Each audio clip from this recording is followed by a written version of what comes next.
Capítulo 63. Los dos monjes sumen el palacio del dragón, en un desorden total. Los sabios recobran las cenizas, y destruyen a los malvados. Decíamos que, al ver al gran sabio y a Bachie montar a lomos del viento y desaparecer entre las nubes con los dos diablillos, tanto el señor del reino del sacrificio como sus súbditos de todo rango y condición, se inclinaron ante el cielo, y exclamaron sobrecogidos: hasta el día de hoy, no habíamos creído de verdad, que pudieran existir tales inmortales. Son, en verdad, Budas vivientes. Hasta mis ojos son mortales, y solo pueden ver lo que tienen delante, confesó el rey a Tripitaka y al bonzo Sha, tan pronto como hubieron desaparecido Bachie y el peregrino. Sabíamos que vuestros discípulos eran capaces de atrapar diablillos, pero jamás sospechamos que pudieran volar por encima de las nubes a lomos del viento. Vuestro indigno servidor, confesó Tripitaka con gesto humilde, no posee ningún poder mágico, y depende totalmente de las habilidades de sus seguidores. ¿Cómo pensáis si no, que he logrado llegar hasta aquí? A decir verdad, señor, confirmó el bonzo Sha, el mayor de mis hermanos, no es ni más ni menos que el gran sabio, Sosia del cielo, que sumió en su día en un desorden total el reino superior, con la sola ayuda de su barra de los extremos de oro. No hubo nadie, entre todos los guerreros celestes, capaz de hacerle frente. Hasta el mismo emperador de Jade y el propio Lao Tse se sintieron impotentes ante él, y temblaban de espanto cuando oían mencionar su nombre.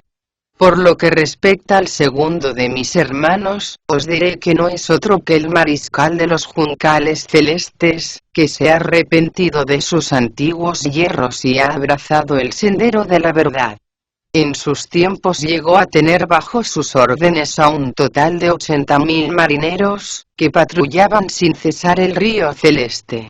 Comparados con ellos, mis poderes son realmente insignificantes. Aún así, considero mi deber informaros que soy el oficial encargado de levantar la cortina, y que he abrazado gustoso los principios de la religión. Aunque ninguno de nosotros valemos gran cosa, somos unos maestros a la hora de capturar monstruos y atrapar diablillos, detener ladrones y echar mano a los fugitivos, domar tigres y dominar dragones, poner patas arriba a los cielos y poner coto a la fuerza destructora de las aguas. Para nosotros no encierra ningún misterio montar en las nubes, cabalgar a lomos del viento, provocar lluvia, amainar la furia de los vientos, hacer cambiar de lugar a las estrellas, cargar con las montañas a la espalda, y perseguir a la luna, entre otras muchas cosas más. Tan larga relación hizo que aumentara el gran respeto que ya sentía el rey por el monje Tang. Le invitaba siempre a ocupar el puesto de honor, y se dirigía a él con el título de Buda respetable, mientras que al bonzo Sha y a sus hermanos los llamaba simplemente bodhisattvas. Pero si grande era el respeto que levantaban entre todos los funcionarios tanto militares como civiles, no era menor la alegría que todos experimentaban por tener entre ellos a seres tan extraordinarios. Desde el último rincón del país venían gentes a presentarles sus respetos, por lo que de momento, no hablaremos más de ellos. Sí lo haremos sin embargo, del gran sabio y de Bachie, quienes a lomos de un viento huracanado, no tardaron en llegar con los dos diablillos a las inmediaciones del lago de la ola verdosa, en el corazón mismo de la montaña de las rocas esparcidas. Deteniéndose en el aire, el gran sabio echó una bocanada de aliento sagrado sobre la barra de los extremos de oro, y gritó con potente voz: «Transfórmate». Y al instante se convirtió en un cuchillo ritual, con el que cortó las orejas al espíritu del pez de color negro, y el labio inferior al espíritu de la anguila.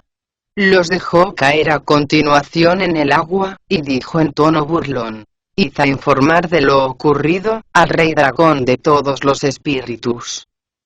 Decidle que acaba de llegar el gran sabio, Sosia del cielo, y que exige la inmediata devolución de las reliquias al monasterio de la luz dorada, en el reino del sacrificio. Si se aviene a mis peticiones, salvará su vida y la de toda su familia. Si por el contrario se niega a ellas, secaré completamente este lago, y pasaré a cuchillo a todos sus moradores». A pesar del dolor y de las cadenas que destrozaban sus pies y manos, los dos diablillos se sintieron felices de poder escapar con vida. Al entrar en el agua, se vieron rodeados enseguida por los espíritus de peces, gambas, cangrejos, tortugas marinas, lagartos acuáticos, y toda clase de criaturas fluviales, que les preguntaron sorprendidos: «¿Cómo venís atados como si fuerais malhechores?». Ninguno se atrevía a responder. Uno movía la cola con nerviosismo, y sacudía avergonzado la cabeza, mientras el otro no dejaba de golpearse el pecho con las aletas. Comprendiendo que había ocurrido algo terrible, los curiosos los acompañaron en tropel hasta el palacio del rey dragón. «¡Qué desgracia tan grande!», gritaron desesperados al entrar. En aquel momento, el rey dragón de todos los espíritus estaba tomando unas copas con su yerno 9 cabezas. Al oír el alboroto, dejó la botella a un lado, y salió a toda prisa, a ver qué pasaba. «Ayer por la noche», informó uno de los diablillos, con lágrimas en los ojos, «cuando fuimos de patrulla, tuvimos la mala fortuna de toparnos con el monje Tan y el peregrino San, que estaban barriendo los escalones de la pagoda. Tras arrestarnos, nos cargaron de cadenas, y esta misma mañana fuimos conducidos ante el rey, que nos trató aún peor que los monjes. Por si eso fuera poco, el peregrino y ese tal Bachie nos acaban de cortar las orejas y el labio inferior, aunque estamos contentos de haber podido salvar la vida. Si nos han dejado marchar, ha sido con el único fin de exigiros que devolváis las reliquias al monasterio del que las tomasteis». Al oír el nombre del gran sabio, Sosia del cielo, el rey dragón sintió tal pánico, que su espíritu le abandonó, y tuvo la desagradable sensación de que había ascendido hasta el mismísimo 9º pliegue de los cielos. Temblando como una hoja de bambú a merced de los vientos, se volvió hacia 9 cabezas y dijo: «Ay, yerno, ¿en qué situación más comprometida nos encontramos?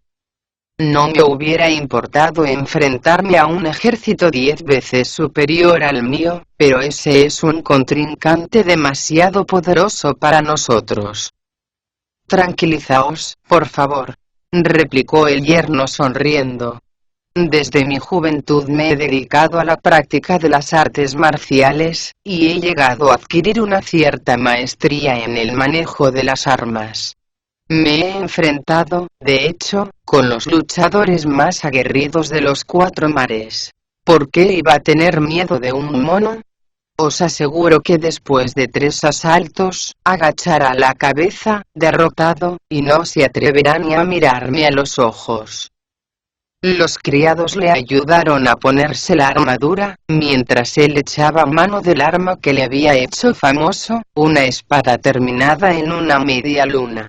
En 2 zancadas, abandonó el palacio, y abriéndose camino entre las aguas, salió a la superficie, con el gesto imponente. «¿Quién es ese gran sabio, Sosia del cielo, que según dicen acaba de llegar?», gritó Fanfarrón.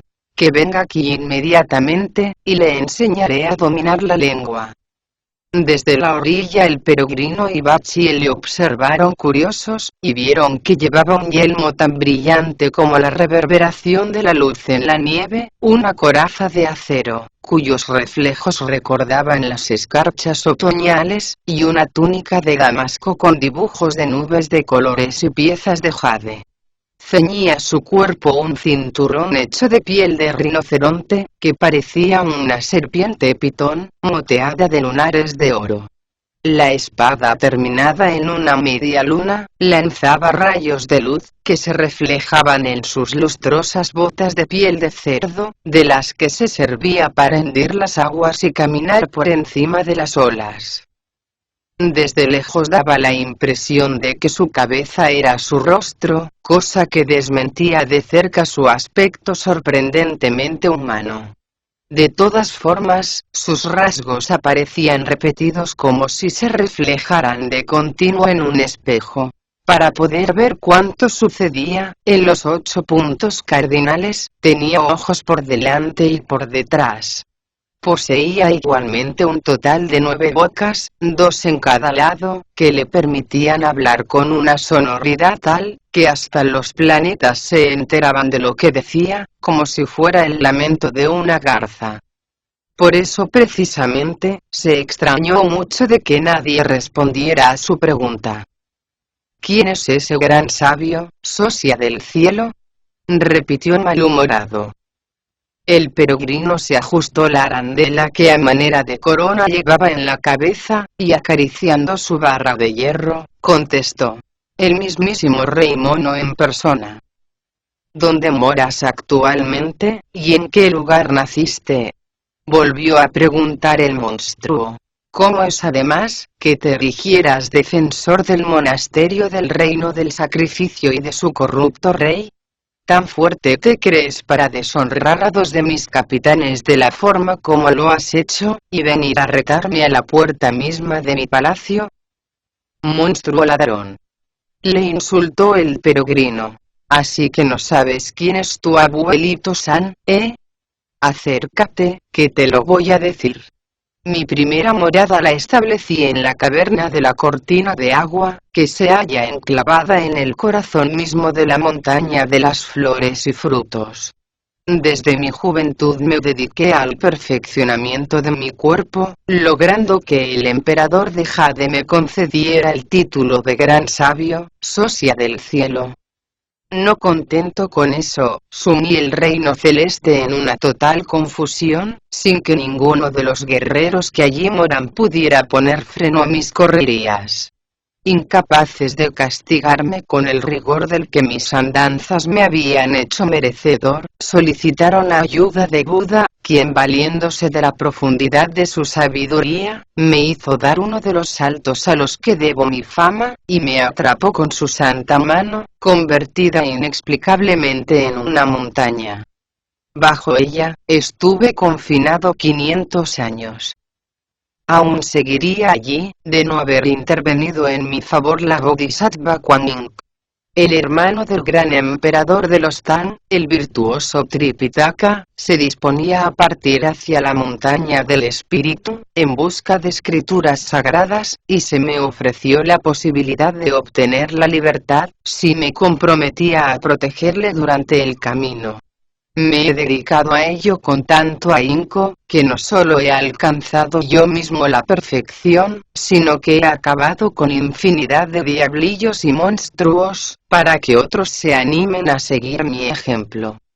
Al llegar al reino del sacrificio, tuvimos noticia de la gran injusticia que se había cometido con nuestros hermanos los monjes, 2/3 de los cuales habían perecido a manos del verdugo. Compadecidos de su suerte, decidimos restituirles el honor que habían perdido. Fue así como nos enteramos de que el monasterio había perdido el aura que hasta entonces había constituido su gloria. Con el fin de aclarar lo sucedido, mi maestro se ofreció a barrer, uno por uno, todos los escalones de la torre. A la hora de la tercera vigilia, el silencio era absoluto. Eso me facilitó poder oír la conversación que estaban manteniendo tus 2 monstruos, que confesaron que las reliquias sagradas habían sido robadas por el rey dragón de todos los espíritus, y el esposo de la princesa del mismo nombre. Informaron además, que mientras ella se hacía con otro valiosísimo tesoro en los cielos, vuestra banda, acababa con la luminosidad del monasterio, haciendo caer sobre él una lluvia de sangre. Esa misma confesión la repitieron al día siguiente en presencia del rey, que nos encargó que viniéramos a arrestaros a todos. Todo el mundo sabe quién es Sanukun. Si devolvéis inmediatamente las reliquias a sus propietarios, perdonaré vuestras vidas y las de todos los que os sirven. Si, por el contrario, cometéis la imprudencia de medir vuestras armas con las mías, sabed que desecaré vuestro lago, arrojaré sobre él esa montaña, y pereceréis aplastados bajo su peso. ¿Cómo te atreves a meterte en los asuntos de los demás, si como acabas de decir, no eres más que un monje en busca de escrituras? Replicó el yerno del dragón sonriendo despectivamente. ¿Qué te importa a ti que yo robe o deje de robar tesoros? Tú dedícate a lo tuyo. ¿A qué viene eso de querer luchar contra mí? Qué poco piensan los ladronzuelos como tú, exclamó el peregrino. ¿Acaso crees que yo busco el favor real? No es él quien me da de comer, ni me encuentro atado a su trono por ningún voto de lealtad.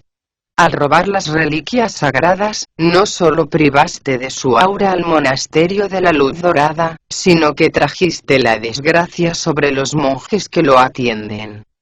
¿No se te ha ocurrido pensar que todos ellos son hermanos nuestros? ¿Cómo voy a quedarme impasible ante el sufrimiento que les ha acarreado tu incalificable conducta? Eso quiere decir que estás dispuesto a pelear, ¿verdad?, contestó el yerno del dragón. Deberías tener presente que, como muy bien afirma el proverbio, no existe nada más carente de sentimientos que la guerra. En el combate no hay piedad. No pienses que voy a andarme con remilgos a la hora de medir mis armas con las tuyas. Recapacita que, si acabo con tu vida, la misión esa de conseguir las escrituras va a sufrir un severo revés. Maldito ladrón, gritó el peregrino perdiendo la paciencia. No tienes derecho a darme lecciones de moralidad. Acércate aquí, y te enseñaré a qué sabe la barra de tu abuelito. El yerno del dragón no rechazó el reto. Al contrario, levantó la espada terminada en una media luna, y paró limpiamente el golpe de la barra que se le venía encima. Dio así comienzo una extraordinaria batalla, en el corazón mismo de la montaña de las rocas esparcidas. Todo comenzó cuando el monasterio perdió su aura. El peregrino atrapó a 2 de los diablillos que habían participado en el robo de las reliquias sagradas, e informó de lo ocurrido al rey. A eso siguió la devolución de los 2 ladrones a las aguas, las consultas que el rey dragón mantuvo con sus consejeros, y el deseo incontrolado de 9 cabezas, por mostrar su maestría en el dificilísimo arte de la guerra. Ciego de orgullo, tomó sus armas y cometió la imprudencia de despertar las iras del gran sabio, Sosia del cielo, cuya barra de hierro jamás había conocido la derrota. El monstruo se sentía seguro, con sus 9 cabezas y sus 18 ojos, que brillaban como ascuas encendidas. Pero no contaba con que los brazos del peregrino eran capaces de resistir una presión de más de 1000 kilos de peso. La razón estaba además, de su parte. De todas formas, la espada del monstruo, con su forma peculiar de media luna, poseía todo el poderío del Yan, y hubiera terminado con la barra, de no ser esta una de las manifestaciones del Yin. Ambas estaban, pese a todo, dispuestas a obtener la victoria. Sin embargo, tras más de 30 asaltos y devolver una y otra vez a la carga, ninguna de ellas consiguió una ventaja apreciable. Bachi había estado todo ese tiempo con los brazos cruzados, esperando a que la batalla adquiriera su punto más álgido. Cuando consideró que por fin este había llegado, levantó el rastrillo por encima de la cabeza, y lo dejó caer con fuerza sobre la espalda del monstruo. Sus ojos de atrás vieron venir el golpe, y haciéndose a un lado, consiguió parar con su magnífica espada, tanto el rastrillo como la barra. La lucha adquirió así nuevos bríos, pero tras 6 o 7 asaltos más, el monstruo comprendió que no podía seguir resistiendo un ataque tan brutal. De pronto, dio un salto magnífico, y se manifestó tal cual era, un insecto de 9 cabezas, increíblemente repulsivo y feroz. Cualquier mortal hubiera perecido de miedo al verle. Poseía una extraña cresta, que recordaba las plumas erizadas de un ave, y un cuerpo fuerte como el acero, cubierto de unos pelos ensortijados. Medía cerca de 3,5 metros, y su apariencia general era la de una tortuga alargada, o la de un lagarto rechoncho. Por contraste, sus patas, que terminaban en una especie de garra acerada, recordaban las de un águila. Sus 9 cabezas estaban unidas como si fueran un ramo de flores. A juzgar por la fortaleza de sus alas, era capaz de remontarse por los aires con más majestuosidad que un halcón. Emitía, además, un sonido estridente, similar por su potencia, al canto de una grulla, que llegaba hasta los mismos límites del cielo. Sus ojos lanzaban rayos de una luz dorada, que hablaban a las claras del orgullo de aquella criatura alada, única en todo el universo. Horrorizado por su visión, Bachie exclamó: «Jamás había visto nada tan repelente. ¿Qué clase de animal puede formar en su seno una cosa tan asquerosa como esa? Es en verdad repugnante», reconoció el peregrino, «pero eso no le va a librar de los golpes de mi barra». Dando un salto espectacular, el gran sabio se elevó hacia las nubes, y lanzó un golpe terrible contra las cabezas de la criatura, que extendió majestuosa las alas, y se hizo a un lado. Se deslizó a continuación por la ladera de la montaña, y dando un grito terrible, le salió del centro del pecho una cabeza más, con una boca tan grande como los calderos que usan los carniceros. Con ella, agarró al desprevenido Bachie de las cerdas, y se perdió con él, en las aguas del lago de la ola verdosa. En cuanto hubo entrado en el palacio del dragón, recobró la forma anterior, y arrojando a Bachie a un rincón, gritó con voz potente: «¿Se puede saber dónde os habéis metido todos?». Al punto apareció un auténtico enjambre de caballas, carpas y percas, acompañadas de una tortuga, un lagarto marino y otras bestias acuáticas, que respondieron a pleno pulmón: «Aquí estamos, señor». «Coged a este monje y atadle allí», ordenó el yerno del dragón. «Voy a vengar en él los ultrajes padecidos por los 2 capitanes que envié de patrulla». Los espíritus acuáticos agarraron a Bachie y le metieron en el palacio, como si se tratara de un trofeo. En ese mismo instante apareció el rey dragón, que exclamó complacido: «Lo que acabas de hacer es digno de la mayor de las recompensas. ¿Cómo has conseguido capturarle?». El monstruo no se ahorró ningún detalle. Con su lengua de bestia, le informó de cuanto había sucedido. Satisfecho, el rey dragón ordenó preparar un banquete para celebrar tan sonada victoria, por lo que de momento, no hablaremos más de ellos. Sí lo haremos sin embargo, del peregrino, que al ver la facilidad con la que Bachie caía en las garras del monstruo, no pudo por menos de pensar: «Esa bestia es realmente extraordinaria. Debería poner al maestro al tanto de cuanto ha ocurrido, pero me temo que el rey se burle de mí. Lo mejor será que me enfrente de nuevo a ese monstruo. Desgraciadamente en el agua no me defiendo tan bien como aquí fuera. Tendré que transformarme en alguna bestia acuática, y tratar de averiguar qué ha sido del idiota». Tengo que liberarle, para poder seguir adelante con este enojoso asunto. No había acabado de decirlo, cuando hizo un gesto mágico y al punto se convirtió en un cangrejo. De esa forma, no tuvo reparo en lanzarse a las aguas. No tardó en llegar a la puerta de los tejadillos. Conocía bien el camino, porque había sido allí donde había robado al rey toro su cabalgadura de los ojos dorados. Andando siempre de lado, el peregrino traspuso un espléndido arco, y vio al rey dragón bebiendo despreocupadamente con el insecto de las 9 cabezas y otros miembros de su familia. El peregrino no se atrevió a acercarse a ellos. Enfiló uno de los pasillos, y no tardó en encontrarse con un grupo de gambas y cangrejos, que también estaban celebrando la victoria. Uniéndose al jolgorio, preguntó como quien no quiere la cosa: ¿ha muerto ya ese monje con el morro alargado que ha capturado el yerno de nuestro señor? No, no.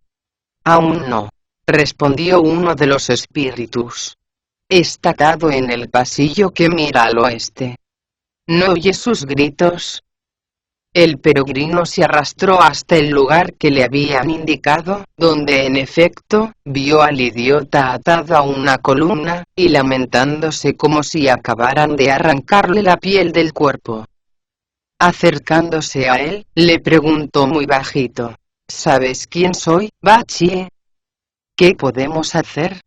Contestó el idiota, reconociendo enseguida la voz del peregrino. En vez de capturar a esa bestia, me ha atrapado ella a mí. El peregrino miró a su alrededor, y al no ver a nadie, le desató a toda prisa con sus pinzas. En cuanto se sintió libre, Bachie volvió a preguntar: ¿qué vamos a hacer? Ese monstruo se ha quedado con mi arma. ¿Sabes dónde la ha guardado?, inquirió el peregrino. Debe de haberla llevado al salón principal del palacio, respondió Bachie. Vete a la puerta de los tejadillos y espérame allí, le ordenó el peregrino. Temiendo aún por su vida, Bachie se deslizó sin hacer ruido, hacia el exterior del palacio. El peregrino por su parte se arrastró una vez más hasta el salón principal, donde no tardó en descubrir, brillante como una gema, el arma de Bachie. Valiéndose de la magia de la invisibilidad, no le costó trabajo hacerse con ella, y corrió alborozado hacia la puerta de los tejadillos. Toma tu arma, y no vuelvas a perderla, dijo a Bachie. Creo que lo mejor será que vuelva ahí dentro, dijo Bachie, y mida mis fuerzas con las de ese insecto. Si consigo ganar, capturaré a toda la familia del dragón. Si por el contrario, mi brazo no despliega toda la potencia de la que es capaz, huiré hacia la orilla del lago, donde tú me estarás esperando con tu barra. No te preocupes por mí, añadió cuando el peregrino le aconsejó que no se expusiera demasiado. Sé defenderme bien en el agua. Más tranquilo, el peregrino abandonó el palacio, y se dirigió nadando hacia la orilla. Tras estirarse la túnica de algodón negro y agarrar con las 2 manos su preciado rastrillo, Bachie dio un grito, y se metió en el palacio, dando mandobles a diestro y siniestro.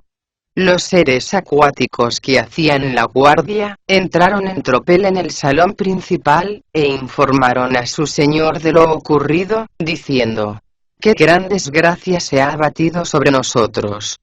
Ese monje del morro estirado se ha librado de las cuerdas que le ataban y se ha vuelto contra nosotros. El dragón, el insecto de las 9 cabezas, y los demás miembros de la familia real, no se esperaban una noticia como esa. Abandonaron sin ningún orden la mesa, y corrieron a esconderse donde podían. El idiota no se detenía a mirar si sus víctimas eran jóvenes o entradas ya en años. Golpeaba sin piedad, y seguía hacia adelante. Así entró en el salón principal, derribando mesas y sillas, haciendo añicos los biombos, y convirtiendo en polvo los vasos y platos. Sobre tan espectacular momento, disponemos de un poema que afirma: la madera madre fue capturada por un monstruo acuático, pero el mono de la mente no la abandonó a su suerte. Valiéndose de un inteligentísimo truco, la liberó de sus cadenas y le permitió que desatara toda la furia que el cautiverio había ido acumulando en su espíritu. Al verla, el rey dragón se quedó mudo de espanto, y la princesa y su esposo corrieron a esconderse. Los arcos y las ventanas del palacio caían hechos añicos sobre los comensales, sumiendo a los hijos y a los nietos del dragón, en un temor como jamás habían sentido en su vida. Ni los biombos de caparazón de tortuga ni las espléndidas plantas de coral escaparon al afán destructor de Bachie. Su rastrillo arrasaba cuanto encontraba, como si fuera un ciclón. Hasta el mismo insecto de 9 cabezas corrió a refugiarse al interior del palacio. Pero en cuanto hubo dejado a su esposa en un lugar seguro, recobró la calma, y echando mano de su terrible espada terminada en una media luna, volvió al salón, gritando: ¿Cómo te atreves a avasallar de esta forma a los míos, cerdo irrespetuoso? ¿Eres tú el que me lo preguntas, monstruo ladrón?, replicó Bachie con desprecio. La culpa de esto es exclusivamente tuya. Si no me hubieras capturado, jamás habría levantado la mano contra los tuyos. Entrégame inmediatamente las reliquias sagradas, para que se las lleve al rey, y te prometo que pondré fin a toda esta destrucción. De lo contrario, continuaré dando mandobles, hasta que haya acabado con toda tu familia. Como era de esperarse, el monstruo no cedió a sus pretensiones. Rechinándole los dientes de rabia, se lanzó contra Bachie. Solo entonces se atrevió el rey dragón a iniciar el contraataque, al frente de sus hijos y nietos, blandiendo su terrible arsenal de cimitarras y lanzas. Al ver que la suerte se volvía en su contra, Bachie se dio media vuelta y huyó a toda prisa, perseguido por los soldados acuáticos. Todos ellos eran excelentes nadadores y no tardaron en alcanzar la superficie del lago, precedidos por un aluvión de burbujas, que alertaron inmediatamente al peregrino. Al ver aparecer a Bachie, seguido tan de cerca por sus perseguidores, montó en una nube y empezó a golpear las aguas, al tiempo que gritaba enardecido: «¡No huyáis, cobardes!». Uno de los golpes alcanzó de lleno la cabeza del dragón, que quedó reducida a una masa informe de carne y huesos rotos. La sangre salpicó hasta el último rincón del lago, tiñéndolo completamente de rojo. Su cuerpo quedó flotando patas arriba en las olas, como si fuera un tronco con escamas. Sus hijos y nietos sintieron como las fuerzas los abandonaban, y huyeron despavoridos. Únicamente su yerno, 9 cabezas, tuvo la suficiente prestancia de ánimo para recoger el cadáver y regresar con él al palacio. El peregrino y Bachie no creyeron oportuno correr tras ellos. Se sentaron en la orilla y empezaron a calibrar lo que había ocurrido. «Estoy convencido de que ese monstruo no querrá seguir peleando», dijo Bachie. «Les he causado un tremendo número de bajas con el rastrillo. Al principio cada cual se escondió donde pudo, pero el insecto recobró enseguida la serenidad, y el dragón trató de capturarme. Por eso hube de huir a toda prisa. Ha sido una suerte que hayas acabado con él, porque los funerales y el duelo los tendrán ocupados durante mucho tiempo, y no pensarán en volver a coger las armas. ¿Qué podemos hacer, mientras tanto? Se está haciendo un poco tarde». «¿A quién le importa la hora que pueda ser?», replicó el peregrino. «Deberíamos aprovechar la ocasión y seguir acosándolos. Así recuperaríamos cuanto antes las reliquias sagradas y podríamos regresar a la corte.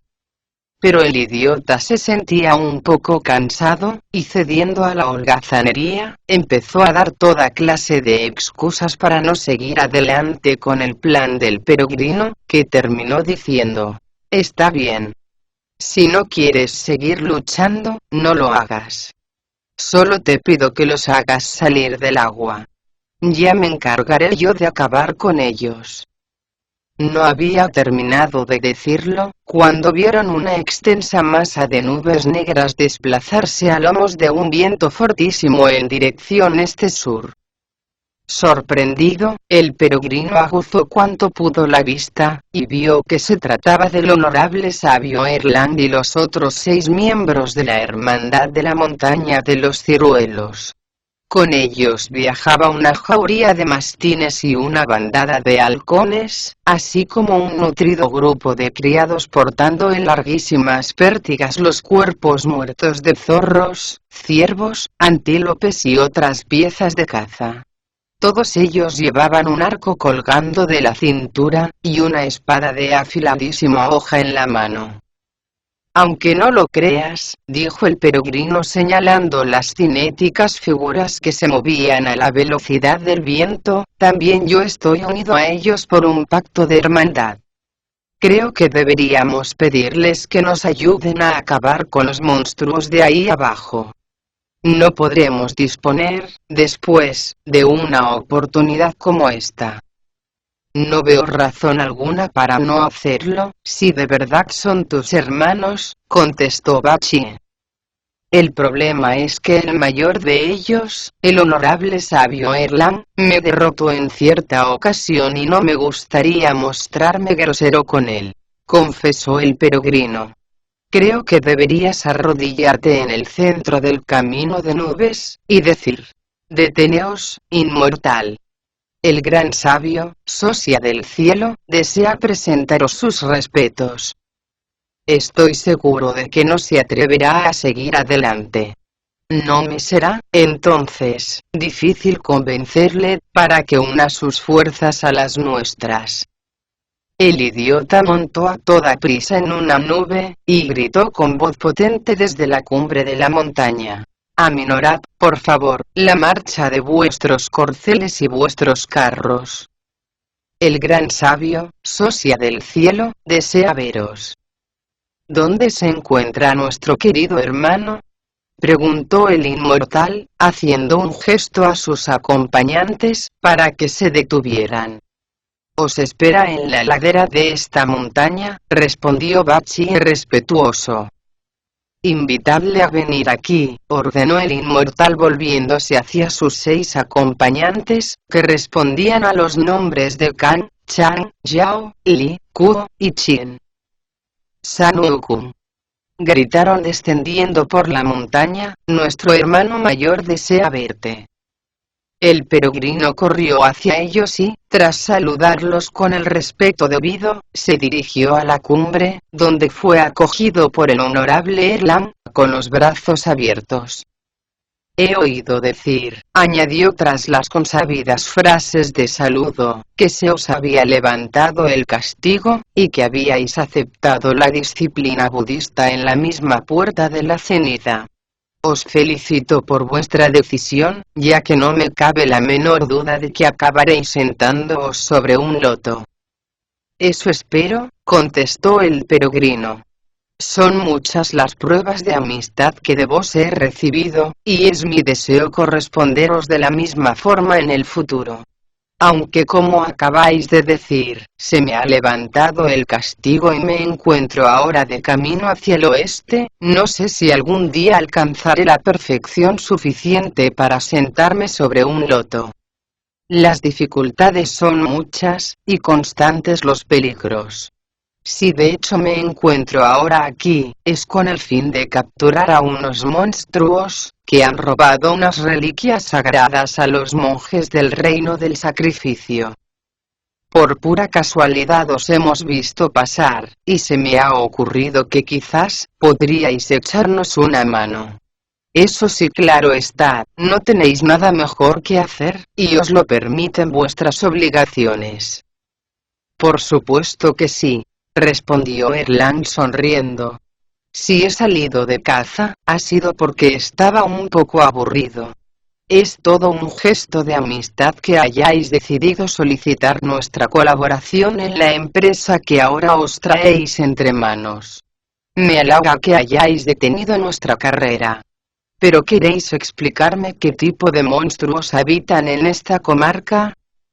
Tal vez hayáis olvidado, dijo uno de los sabios que le acompañaban, que esta es la montaña de las rocas esparcidas, y que en ella se encuentra el lago de la ola verdosa, en cuyas aguas mora el rey dragón de todos los espíritus. Que yo sepa, replicó Erlang sorprendido, ese dragón jamás ha causado el menor problema.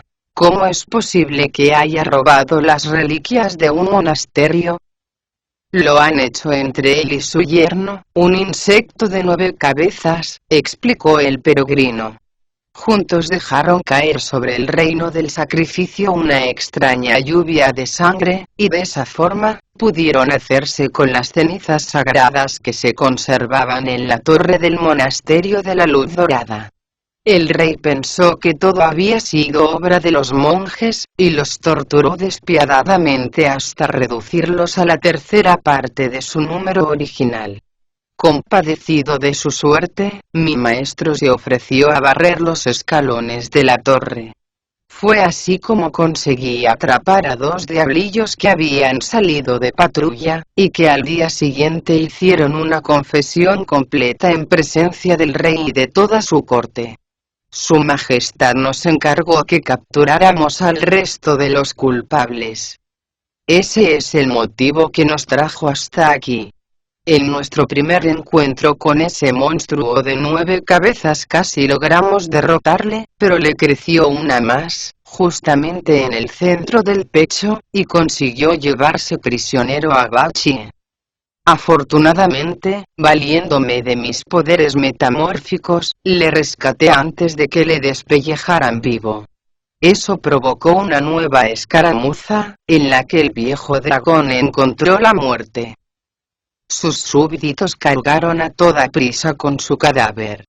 Precisamente estábamos discutiendo sobre la conveniencia de proseguir o posponer el ataque, cuando aparecisteis vos y nuestros otros respetables hermanos. La decisión está ahora en vuestras manos. Opino que es el mejor momento para atacar, contestó Erlang. Están desorientados y podemos acabar con todos de un plumazo. Es posible, reconoció Bachie. Pero se está haciendo demasiado tarde para eso. ¿Para qué preocuparse de la hora, si como afirma un estratega, un ejército no debe dejar pasar la menor oportunidad de victoria? Replicó Erlang. Mirándolo bien, dijo el sabio Gan, no hay por qué apresurarse. Toda la familia de ese insecto se encuentra aquí y no es muy probable que trate de huir. En mi opinión, aprovechando que nuestro hermano San y Chu Canglier han decidido enmendar sus yerros y llevar una vida de perfección, deberíamos ofrecerles un banquete de reconciliación. De hecho, hemos traído todo lo necesario para un convite. No nos falta ni el vino ni la comida. Los criados pueden hacer una hoguera y asar 1 o 2 de las piezas que nos hemos cobrado. No se me ocurre modo mejor de pasar la velada. Mañana tenemos tiempo más que suficiente para luchar. Como siempre, comentó Erlang complacido, nuestro hermano tiene razón. Y ordenó a los sirvientes que prepararan un banquete. Es un honor para nosotros, contestó el peregrino, pero no debéis olvidar que ahora somos monjes y que seguimos una estricta dieta vegetariana. Esperamos que eso no os cause muchas molestias. En absoluto, respondió Erlang. Hemos traído también toda clase de frutas y de bebidas vegetarianas. Entre los inmortales hay muchos que siguen ese tipo de dieta.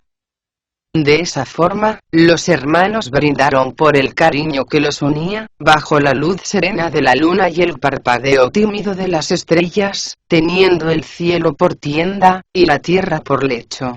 Aunque las vigilias pueden ser a veces demasiado largas, aquella noche transcurrió más deprisa de lo que ninguno de ellos hubiera deseado.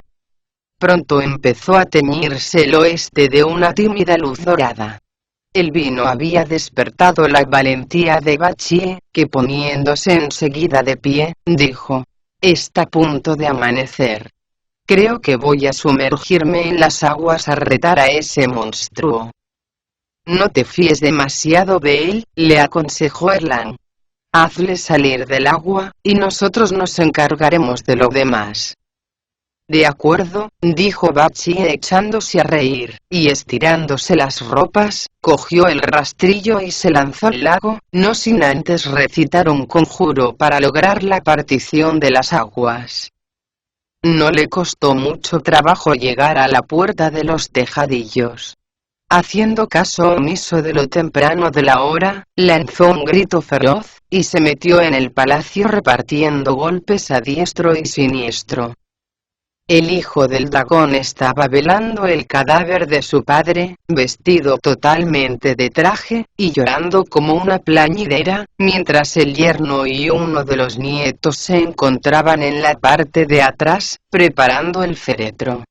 Sin ningún respeto por el dolor de aquella familia, Bachie entró como una exhalación en la habitación en la que se encontraba el muerto, y sin dejar de proferir insultos, asestó un golpe tremendo al heredero del trono. Al instante brotaron de su cabeza 9 regueros de sangre, tantos como dientes tenía el rastrillo de Bachie. Al verlo, la viuda corrió aterrada hacia el interior del palacio, gritando como una loca: «Ese monje del morro alargado acaba de matar a mi hijo». Al oírlo, el insecto cogió la espada rematada en una media luna, y corrió a entablar batalla, seguido del nieto del dragón. Bachie los hizo frente con el rastrillo, pero fue retrocediendo poco a poco, hasta terminar aflorando en la superficie del lago. El gran sabio, Sosia del cielo, y sus 7 hermanos se abalanzaron enseguida sobre ellos. El nieto del dragón no tardó en quedar reducido a un montón informe de carne macerada. Comprendiendo que las cosas iban peor de lo que esperaba, el yerno se dejó caer al suelo y adquirió la forma que le era habitual. Extendió a continuación las alas y se elevó hacia lo alto. Erlang sacó su cuenco de oro, cogió una pequeña bolita de plata y la lanzó contra el insecto, que se volvió rabioso contra él, dispuesto a propinarle un tremendo mordisco. Justamente cuando empezaba a salirle la cabeza en el centro del pecho, el pequeño mastín de Erlang dio un acrobático salto y se la arrancó de una dentellada. Ciego de dolor, el monstruo voló hacia los mares del norte. Bachie se dispuso a seguirle, pero le retuvo el peregrino, diciendo: «Es mejor que le dejemos tranquilo. Como muy bien aconseja el proverbio, no debe perseguirse al fugitivo desesperado. No creo que viva mucho tiempo sin la cabeza que acaba de arrancarle el mastín. Tomaré su figura y me abriré camino por las aguas. Tú persígueme hasta el palacio. No me costará mucho arrancar a la princesa el tesoro que hemos venido a buscar». «Estoy de acuerdo en que le dejemos tranquilo», dijo Erlang. «Pero me temo que si siguen existiendo criaturas como esa, la gente puede sufrir muchísimo por su causa». Sus palabras no pudieron ser más acertadas. Hasta el día de hoy, puede verse en ciertos lugares, un insecto de 9 cabezas que lanza chorros de sangre, y que es el heredero directo del monstruo cuya suerte acabamos de relatar. El peregrino mientras tanto, abrió un sendero por las aguas, y Bachie se lanzó tras él, gritando como un loco y lanzando denuestos. A la puerta misma del palacio les salió al encuentro la princesa de todos los espíritus, que preguntó preocupada a su falso marido: ¿por qué estáis tan alterado? Ese Bachi acaba de derrotarme y me viene persiguiendo, contestó el peregrino. Estoy al límite de mis fuerzas y no podré resistirle mucho más. Vete a esconder rápidamente los tesoros. La princesa fue incapaz de distinguir lo auténtico de lo falso. Terriblemente alterada corrió hacia el interior del palacio, de donde regresó con una caja de oro, que entregó al peregrino, diciendo: estas son las cenizas budistas. Acto seguido sacó otra caja de jade blanco y añadió: aquí está el agarico de 9 hojas. Es mejor que los guardes tú. Mientras lo haces, trataré de detener como sea la carrera victoriosa de Bachi. No te retrases mucho. Estoy convencida de que si luchamos codo con codo, lograremos derrotarle. En cuanto tuvo las cajas en su poder, el peregrino se pasó la mano por el rostro y, recobrando la forma que le era habitual, dijo en tono burlón: ¿estáis segura de que soy vuestro marido? Dando un grito de sorpresa, la princesa trató de recuperar las cajas, pero en ese mismo instante Bachi irrumpió en la escena y le asestó un terrible golpe en el hombro, que la hizo rodar por el suelo como una manzana podrida. Solo quedaba viva la esposa del rey dragón. Al enterarse de lo ocurrido, intentó huir por una ventana, pero no pudo escapar de las garras de Bachi, que se dispuso a acabar enseguida con ella. El peregrino le detuvo el brazo, diciendo: espera un momento. Es mejor que no la mates. La llevaremos a la capital, para que todo el mundo vea lo que hemos sido capaces de hacer. Sin ninguna consideración, Bachi la agarró de los pelos, y la arrastró hasta la superficie del lago, seguido del peregrino con las 2 cajas. No sé cómo agradeceros cuanto habéis hecho por nosotros, dijo a Erlang, en cuanto hubieron llegado a la orilla. No solo hemos recuperado las reliquias, sino que hemos acabado con todos los monstruos. No seáis tan humilde, replicó Erlang. ¿Qué hemos hecho nosotros, en definitiva? Todo ha sido obra vuestra.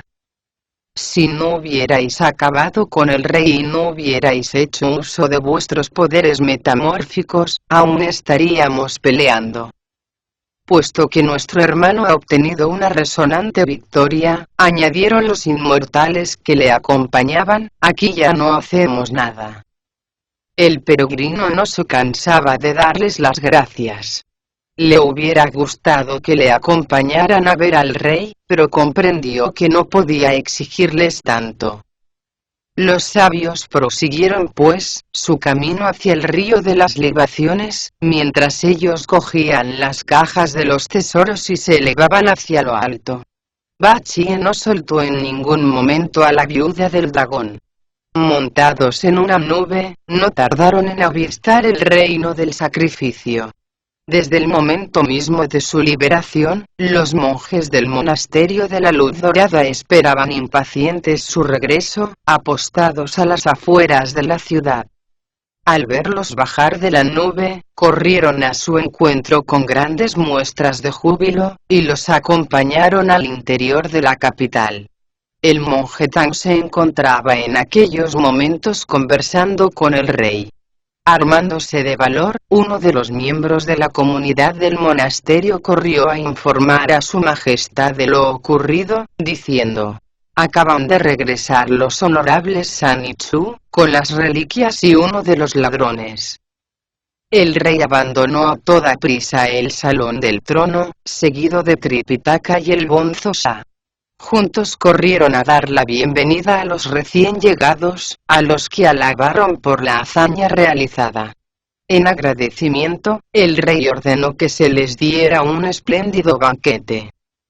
Opino, Majestad, dijo Tripitaka con la humildad que le caracterizaba, que antes de sentarnos a la mesa, deberíamos llevar las cenizas sagradas al lugar que les corresponde. Abandonasteis la ciudad ayer mismo, añadió dirigiéndose hacia sus discípulos, ¿cómo es que no habéis vuelto hasta hoy? El peregrino le relató entonces, cómo se habían enfrentado al rey dragón y a su yerno, cómo se habían encontrado con el grupo de inmortales, cómo habían conseguido derrotar a los monstruos, y cómo se habían hecho finalmente con las reliquias. Al oír la gesta que habían realizado en tan poco tiempo, Tripitaka, el rey, y los funcionarios tanto civiles como militares, se quedaron mudos de asombro. ¿Conoce la viuda del dragón nuestra lengua? Preguntó después el rey. ¿Cómo no va a conocerla, si ella misma es una reina, que ha dado a luz a infinidad de herederos? Contestó Bachie. En ese caso, concluyó el rey, que nos cuente cómo se llevó a cabo el robo de nuestros preciados tesoros. Yo no sé absolutamente nada de eso, respondió la viuda, con dignidad. Tan reprobable acción fue planeada y llevada a cabo por mi difunto marido y nuestro yerno, Nueve Cabezas. Parece ser que en cuanto tuvieron conocimiento de que en la torre de uno de vuestros monasterios existía una reliquia budista capaz de emitir una luz cegadora, dejaron caer sobre él, hace aproximadamente 3 años, una lluvia de sangre y se apoderaron de tan valiosas cenizas. ¿Cómo se perpetró el robo de la planta de agárico? Volvió a preguntar el rey. Eso, respondió la viuda con la misma entereza, fue obra de mi hija, la princesa de todos los espíritus, que se escabulló sin ser vista en los cielos y arrancó la mata de agárico de 9 hojas, que la misma Wang Mu Nian había plantado justamente enfrente del salón de la niebla divina. Lo hizo, para que las cenizas sagradas se conservaran intactas y no dejaran de emitir su luz durante más de 1000 años. Si se la agita un poquito, la misma planta es capaz de lanzar miles de rayos de colores más brillantes que el mismo sol. Ahora esos tesoros están en vuestro poder, y por su culpa, han perdido la vida mi esposo, mis hijos, y mi yerno. Apiadaos pues, de mí, y concededme la gracia de continuar viviendo. De ninguna de las maneras, exclamó Bachie enseguida. La culpa no puede extenderse a toda una familia, sentenció el peregrino. Te perdonaremos la vida con una condición, que aceptes de buen grado convertirte en la guardiana del monasterio. Ni siquiera una buena muerte es comparable con una existencia desgraciada, replicó la viuda. Si no me matáis, me comprometo a hacer lo que sea. El peregrino pidió una cadena de hierro, y se dispuso a pasársela a la viuda por el esternón. Antes de hacerlo, sin embargo, se volvió hacia el bonzo y le dijo. Comunica al rey que vaya al monasterio, a presenciar de qué forma pensamos proteger el tesoro que allí siempre se ha guardado. La litera real no tardó en abandonar la corte, portando en su interior al señor de la ciudad y al propio Tripitaka, al que en ningún momento dejaba de la mano. Todos los funcionarios, tanto civiles como militares, se hallaban ya presentes en el monasterio de la Luz Dorada. Las reliquias sagradas fueron colocadas en una hornacina, a la altura del 13º rellano. La viuda del dragón, por su parte, fue encadenada a una columna que había justamente en el centro. El peregrino recitó un conjuro mágico, y al punto se presentaron ante él el espíritu de la ciudad y el protector del monasterio, a los que encargó que le dieran de comer cada 3 días y la vigilaran constantemente. En caso de no hacerlo, serían ejecutados sin ninguna contemplación. Los dioses asintieron en silencio. El peregrino tomó entonces la planta de agarico, y barrió con ella todos los escalones que separaban el primero, del 13º rellano, antes de colocarla con cuidado junto a la urna de las reliquias. De esta forma, se logró dar marcha atrás al tiempo, y de nuevo volvió a rodear el monasterio una aura tan luminosa, que todos los reinos bárbaros de la comarca percibieron al instante su resplandor. Al salir, el rey dijo entre agradecido y avergonzado: si no hubierais pasado por nuestro reino, jamás habríamos descubierto lo que realmente sucedió. Opino, Majestad, contestó el peregrino quitando importancia a su confesión, que el nombre de Luz Dorada no cuadra bien con la importancia de este monasterio. Al fin y al cabo, el oro es una substancia muy voluble, y la luz posee una estabilidad tal, que hasta el aire la hace vibrar. Puesto que habéis recobrado su preciado tesoro gracias a nosotros, nos permitimos sugeriros que de ahora en adelante lo llaméis el monasterio del dragón derrotado. Os doy mi palabra de que ese nombre durará para siempre, y su fama llegará hasta el último rincón del mundo. El rey ordenó que así se hiciera.